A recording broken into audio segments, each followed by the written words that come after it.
डाकू बना भक्त। पुराने जमाने की बात है। एक धनी गृहस्थ के घर भगवत कथा का बड़ा सुंदर आयोजन हो रहा था। वैशाख का महीना, शुक्ल पक्ष की रात्रि का समय। कथावाचक पंडित जी विद्वान तो थे ही, अच्छे गायक भी थे। पहले उन्होंने श्रीमद् भागवत के आधार पर संक्षेप में भगवान के जन्म की कथा सुनाई। फिर नंदोत्सव का वर्णन करते करते एक मधुर पद गाया। कथा का प्रसंग आगे चला। उसी समय एक डाकू उसी धनी गृहस्थ के घर में घुस आया और चुपचाप धनरत्न ढूंढने लगा। परंतु भगवान की ऐसी लीला कि बहुत प्रयास करने पर भी उसके हाथ कुछ नहीं लगा। उसी समय उसका ध्यान यकायक कथा की ओर चला गया। कथावाचक पंडित जी महाराज ऊंचे स्वर में कह रहे थे। प्रातःकाल हुआ। उस समय ब्रज की झांकी अलौकिक हो रही थी। गौए और बछड़े सिर उठा उठाकर नंद बाबा के महल की ओर देख रहे थे कि अब हमारे प्यारे श्री कृष्ण हमें आनंदित करने के लिए आ ही रहे होंगे। उसी समय भगवान श्री कृष्ण के प्यारे सखा श्रीदामा, सुदामा, वासुदामा आदि ग्वाल बालों ने आकर भगवान श्री कृष्ण और बलराम को बड़े प्रेम से पुकारा। हमारे प्यारे कन्हैया, आओ न, अब तक तुम सो ही रहे हो। देखो, गाय तुम्हें देखे बिना रमा रही हैं। हम कभी से खड़े हैं, चलो वन में गाय चराने के लिए चलें। दाऊ दादा, तुम इतनी देर क्यों लगा रहे हो? इस प्रकार की ग्वाल वालों की पुकार और जल्दी जल्दी देखकर नंद रानी ने अपने प्यारे पुत्रों को बड़े ही मधुर स्वर में पुकार कर जगाया। फिर मैया ने स्नेह से उन्हें माखन मिश्री का तथा भांति भांति के पकवानों का कलेव करवाकर बड़े चाव से खूब सजाया। लाखों करोड़ों रुपयों के गहने, जेवर, हीरे जवाहरात और मोतियों से जड़े स्वर्ण लटकार अपने बच्चों को पहनाए। मुकुट में, बाजूबंद में, हार में जो मड़ियाँ जगमगा रही थीं, उनके प्रकाश के सामने प्रातःकाल का उजाला फीका पड़ गया। इस प्रकार भांति भांति सजाकर नंद रानी ने अपने लाडले पुत्रों को सिर सूंघे और फिर बड़ी प्रेम से गौ चराने के लिए विदा किया। इतनी बातें तो डाकू ने भी सुनी और फिर उसने कुछ नहीं सुना। अब वह सोचने लगा कि अरे, मैं छोटी मोटी चीज़ों के लिए इधर उधर मारा मारा फिरता रहता हूँ। ये तो अपार संपत्ति हाथ लगने का अवसर है। केवल 2 बालक ही तो हैं। उनके दोनों गालों पर 2-2 चपत जड़े नहीं कि वे स्वयं ही अपने गहने निकालकर मुझे सौंप देंगे। यह सोचकर वह डाकू धनी गृहस्थ के घर से बाहर निकल आया और कथा के समाप्त होने की बाट जोहने लगा। बहुत रात बीतने पर कथा समाप्त हुई। कुछ समय के बाद प्रसाद पाकर कथावाचक जी अपने डेरे की ओर चले। डाकू भी उनके पीछे पीछे हो लिया। जब पंडित जी खुले मैदान में पहुंचे, तब डाकू ने पीछे से कुछ कड़े स्वर में पुकार कर कहा, ओ पंडित जी, खड़े रहो। पंडित जी के पास दक्षिणा के रुपए पैसे भी थे। वे कुछ डर कर और तेज चाल से चलने लगे। डाकू ने दौड़ते हुए कहा, पंडित जी, खड़े हो जाओ, यूँ भागने से नहीं बच सकोगे। पंडित जी ने देखा कि अब छुटकारा नहीं है। वे लाचार होकर ठहर गए। डाकू ने उनके पास पहुंचकर कहा, देखिए पंडित जी, आप जिन कृष्ण और बलराम की बात कर रहे थे, उनके लाखों करोड़ों रुपयों के गहनों का वर्णन कर रहे थे, उनका घर कहाँ है? वे दोनों गाय चराने के लिए कहाँ जाते हैं? आप सारी बातें ठीक ठीक बता दीजिए। यदि जरा भी टालम टोल की तो बस देखिए मेरे हाथ में कितना मोटा डंडा है, यह तुरंत आपके सिर के 2 टुकड़े कर देगा। पंडित जी ने देखा, उसका लंबा चौड़ा दैत्य सा शरीर बड़ा ही बलिष्ठ है और हाथ में मजबूत मोटी लाठी है। आंखों से क्रूरता टपक रही है। उन्होंने सोचा, हो ना हो यह कोई डाकू है। फिर साहस बटोर कर कहा, तुम्हारा उनसे क्या काम है? डाकू ने तनिक जोर देकर कहा, जरूरत है पंडित जी। पंडित जी बोले, जरूर बताने में कुछ अड़चन है क्या? डाकू ने कहा, पंडित जी, मैं डाकू हूँ। मैं उनके गहने लूटना चाहता हूँ। गहने मेरे हाथ लग गए तो आपको भी अवश्य ही कुछ दूंगा। देखिए, टालम टोल मत कीजिए, ठीक ठीक बताइए। पंडित जी ने समझ लिया कि यह वज्र मूर्ख है। अब उन्होंने कुछ हिम्मत करके कहा, तब इसमें डर किस बात का है? मैं तुम्हें सब कुछ बतला दूंगा, लेकिन यहाँ रास्ते में तो मेरे पास पुस्तक नहीं है। मेरे डेरे पर चलो, पुस्तक देखकर सब बातें ठीक ठीक बतला दूंगा। डाकू उनके साथ साथ चलने लगा। डेरे पर पहुंचकर पंडित जी ने किसी से कुछ नहीं कहा। पुस्तक बाहर निकाली और वे डाकू को भगवान श्री कृष्ण और बलराम की रूप माधुरी सुनाने लगे। उन्होंने कहा, श्री राम और श्री कृष्ण और बलराम दोनों के ही चरण कमलों में सोने के सुंदर नुपुर हैं, जो अपनी रुंझुन ध्वनि से सबके मन मोह लेते हैं। श्याम वर्ण के श्री कृष्ण पीत वर्ण का और गौर वर्ण के बलराम नील वर्ण का वस्त्र धारण कर रहे हैं। दोनों की कमर में बहुमूल्य मोतियों से जड़ी सोने की करधनी शोभायमान है। गले में हीरे जवाहरात के स्वर्ण हार हैं। हृदय पे कौस्तुभ मणि झलमला रही है। ऐसी मणि जगत में और कोई नहीं है। कलाई में रत्न जड़ित सोने के कंगन, कानों में मणिकुंडल, सिर पर मनोहर मोहन चूड़ा, घुंघराले काले बाल, ललाट पर कस्तूरी का तिलक, होठों पर मंद मंद मुस्कान, आंखों से मानो आनंद और प्रेम की वर्षा हो रही है। श्री कृष्ण अपने कर कमलों में सोने की बंसी लिए हुए उसे अधरों से लगाए रहते हैं। उनके अंग कांति के सामने करोड़ों सूर्यों की कोई गिनती नहीं। रंग बिरंगे सुगंधित पुष्पों की माला, तोते की सी नुकीली नासिका, कुंद बीज के समान श्वेत दांतों की पात, बड़ा लुभावना रूप है। बांके बिहारी श्री कृष्ण जब अपनी बांसुरी राधे राधे की मधुर तान छेड़ते हैं, तब बड़े बड़े ज्ञानी भी उनकी समाधि से पिंड छुड़ाकर उसे सुनने के लिए दौड़ आते हैं। यमुना के तट पर वृंदावन के कदम्ब वृक्ष के नीचे प्राय उनके दर्शन मिलते हैं। डाकू ने पूछा, हाँ, एक बात तो मैं भूल ही गया, मुझे किस ओर जाना चाहिए? पंडित जी ने सारी बातें दोबारा समझा दी।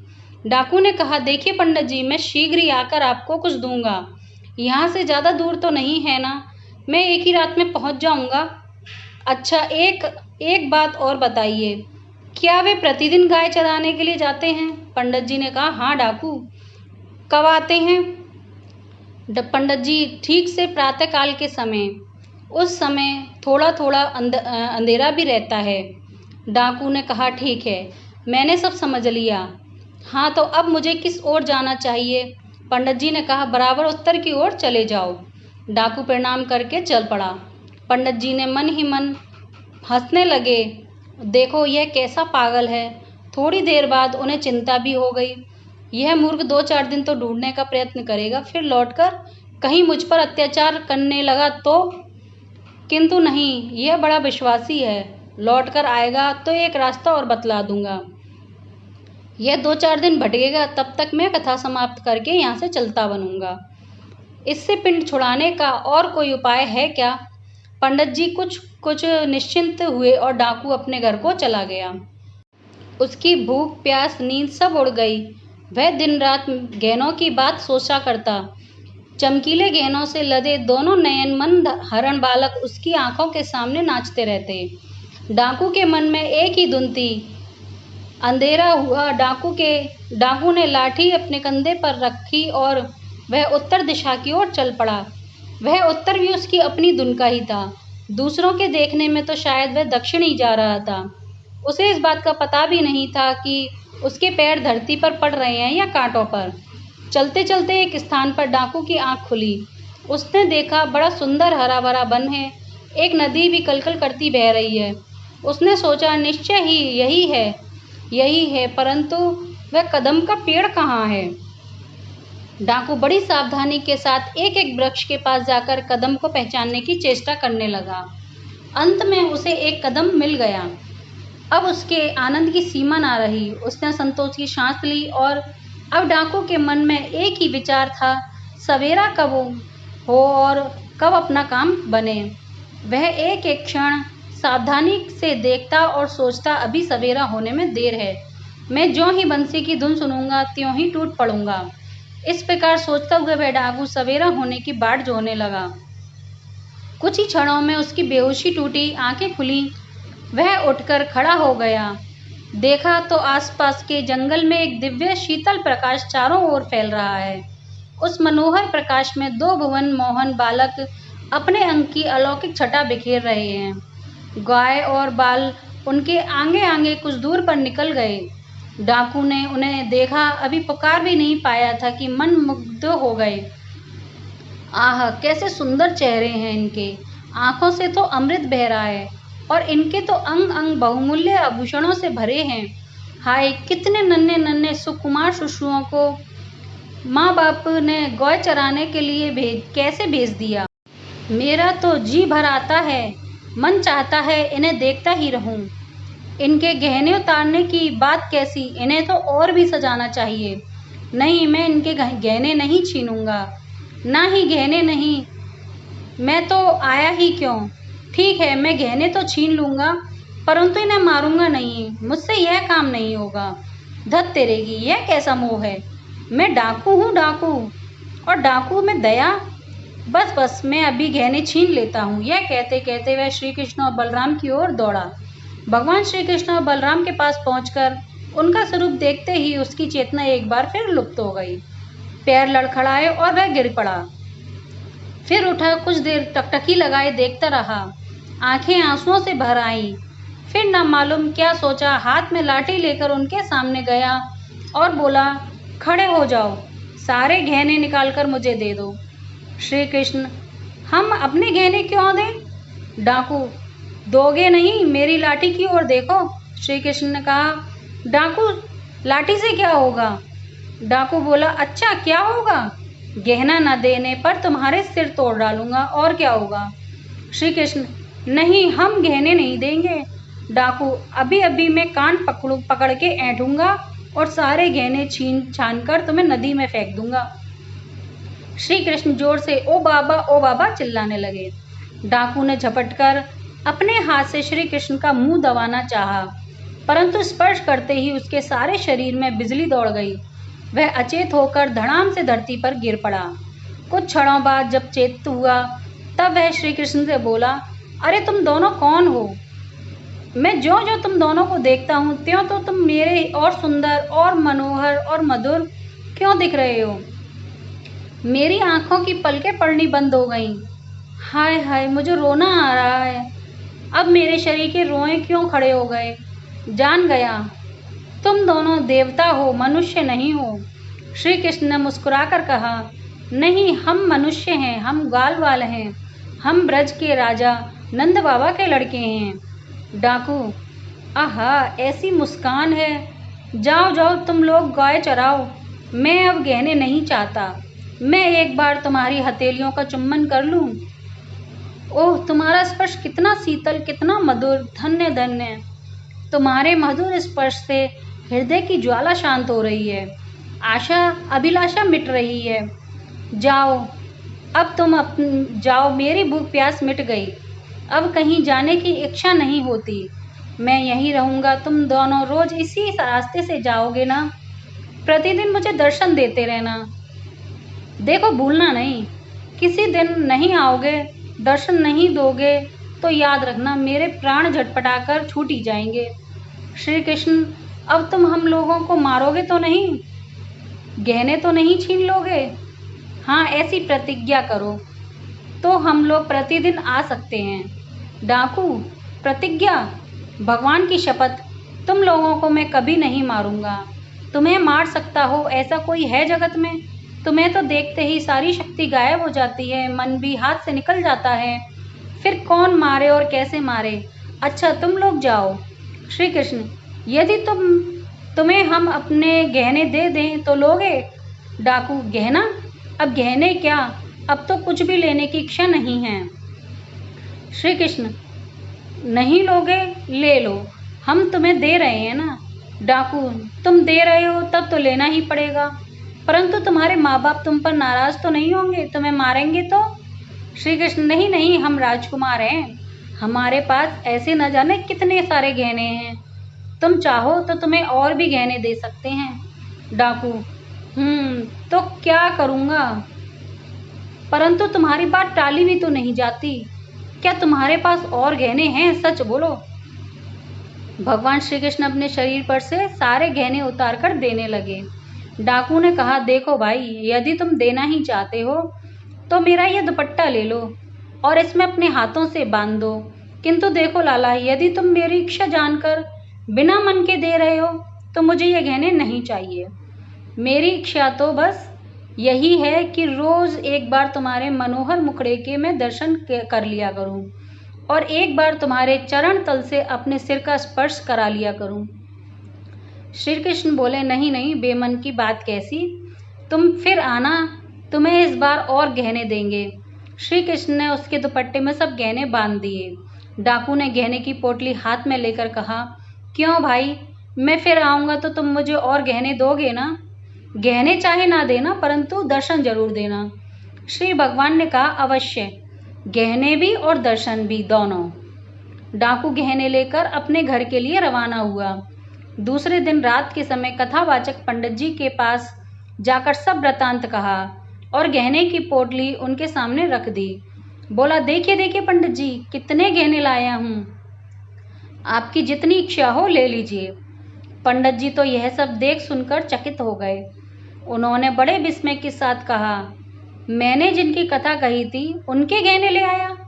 डाकू बोला, हाँ तब क्या, देखिए ना, ये सोने की बंसी, ये सिर का मोहन चूड़ामणि। पंडित जी हक्के बक्के रह गए। बहुत सोचा, बहुत विचारा, परंतु वे किसी निश्चय पर नहीं पहुंच सके। जो अनादि है, अनंत है, पुरुषोत्तम है, उन्हें ये डाकू देख आया, उनके गहने ले आया? ना ना, असंभव, हो ही नहीं सकता। परंतु यह क्या, यह चूड़ामणि, यह बांसुरी, ये गहने सभी तो अलौकिक हैं। इसे ये सब कहाँ किस तरह मिले, कुछ समझ में नहीं आता। क्षण भर ठहरकर पंडित जी ने कहा, क्यों भाई, तुम मुझे उनके दर्शन करा सकते हो? डाकू, क्यों नहीं, कल ही साथ चलिए। पंडित जी पूरे अविश्वास के साथ केवल इस घटना का पता लगाने के लिए डाकू के साथ चल पड़े। दूसरे दिन नियत समय पर नियत स्थान पर पहुंच गए। पंडित जी ने देखा, एक सुंदर सा वन है, छोटी सी नदी है, मैदान और कदम का वृक्ष भी है। ये ब्रज नहीं है, यमुना नहीं है, पर है कुछ वैसा ही। रात बीत गई। सवेरा होने से पहले ही डाकू ने कहा, देखिए पंडित जी, आप नए आदमी हैं, आप किसी पेड़ की आड़ में छिप जाइए, वह कहीं आपको देखकर ना आए तो। अब प्रातःकाल होने में विलंब नहीं है, अभी आएगा। डाकू पंडित जी से बात कर ही रहा था कि मुरली की मोहक ध्वनि उसके कानों में पड़ी। वह बोल उठा, सुनिए सुनिए पंडित जी, बांसुरी बज रही है, कितनी मधुर, कितनी मोहक, सुन रहे हैं ना आप? पंडित जी बोले, कहाँ जी, मैं तो कुछ नहीं सुन रहा। क्या तुम पागल हो गए हो डाकू? पंडित जी, पागल नहीं, जरा ठहरिए, अभी आप उसे देखेंगे। रुकिए, मैं पेड़ पर चढ़कर देखता हूँ कि अभी कितनी दूर हैं। डाकू ने पेड़ पर चढ़कर देखा। वह आनंद के मारे पुकार उठा, पंडित जी, वह हैं, वो हैं, देखिए। उसके शरीर की दिव्य ज्योति सारे वन को चमका रही है। पंडित जी, मैं तो कुछ भी नहीं देखता। डाकू बोला, ऐसा क्यों पंडित जी? वह इतना निकट है, इतना प्रकाश है, फिर भी आपको नहीं दिख रहे? अजी, आप जंगल, नदी, नाला सब कुछ तो देख पा रहे हो, और उनको क्यों नहीं देख पाते? पंडित जी, हाँ भाई, मैं तो कुछ नहीं देख पा रहा। देखो, यदि सचमुच में वे हैं तो तुम उनसे कहो कि आज तुम जो देना चाहते हो सब इसी ब्राह्मण के हाथ पर दे दो। डाकू ने स्वीकार कर लिया। अब तक भगवान श्री कृष्ण और बलराम जी डाकू के पास आकर खड़े हो गए थे। डाकू ने कहा, आओ आओ, मैं आ गया, तुम्हारी बाट जो रहा था। श्री कृष्ण, गहने लोगे? डाकू बोला, नहीं भाई, मैं गहने नहीं लूँगा, जो तुमने दिए थे वो भी तुम्हें देने के लिए लौटा लाया हूँ, तुम अपना सब ले लो। लेकिन भैया, ये पंडित जी मेरी बात पर विश्वास नहीं कर रहे हैं, विश्वास कराने के लिए ही मैंने अपने साथ लाया हूँ।